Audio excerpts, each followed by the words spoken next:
Welcome back. YCN Sports Talk. Jeremy Stout, Brett Franklin, kind enough to join us from ESPN Radio for the Upper Valley. And now we put him to the test. Top 5 teams in the NFC. You missed last week when we did the AFC. That's easy. Patriots on top. Yeah, I mean, I would have put Patriots 1 through 5 the whole way around. Now it gets a little tougher. NFC should be good this year. Let's start with you. Number 5 team. Good, strong word, but I think it'll be competitive. Okay, there you go. I'll go with Seattle as my number 5 team there. I look at the Seahawks, and, they're going to be competitive in that NFC West, which I don't think is really good this year at all. But when you look at it, someone's got to win it, right? That's and true. Russell Wilson, if he stays healthy, if they can get him on offensive line, I think it'll be enough to win 10 games. I have Seattle at number 5. All right, and my number 5 team, I think they are a strong contender for maybe the division, but they might pull out a wild card. I'm going with the Giants. I really think they're getting better. They got another piece. They got some receivers. I think, they've got a couple of years left of Eli Manning. Then they go downhill if they don't have a backup quarterback, but they're my number 5 pick. Who you got number 4?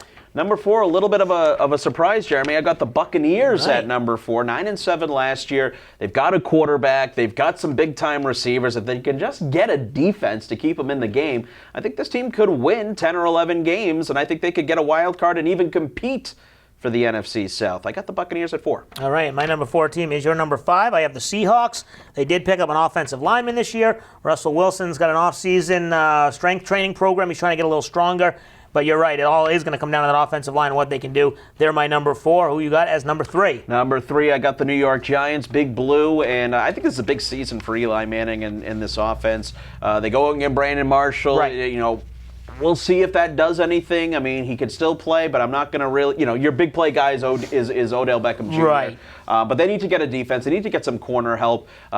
Big year for Eli Manning, though. He's got to keep those interceptions down, but I have the Giants at 3. Yeah, and my number 3 team is the Atlanta Falcons, the defending champs of the NFC. So no hangover. No, I don't think they have a hangover as in falling off the map like maybe the Panthers did or something. I don't know if they win 12, 13 games, but I think they're still a strong team, and that division is just so terrible, I think, that I think the Falcons, they got a pretty good team. They're my number 3. Who you got number 2? At number 2, I've got the Green Bay Packers. And, you obviously with Aaron Rodgers, at some point, again, nobody talks about this. This guy's got to get to a Super Bowl at some point, right? It's been 7 years, and we all hear, how many times do you hear debate, I'd have Aaron Rodgers over Tom Brady? I mean, that's just crazy talk.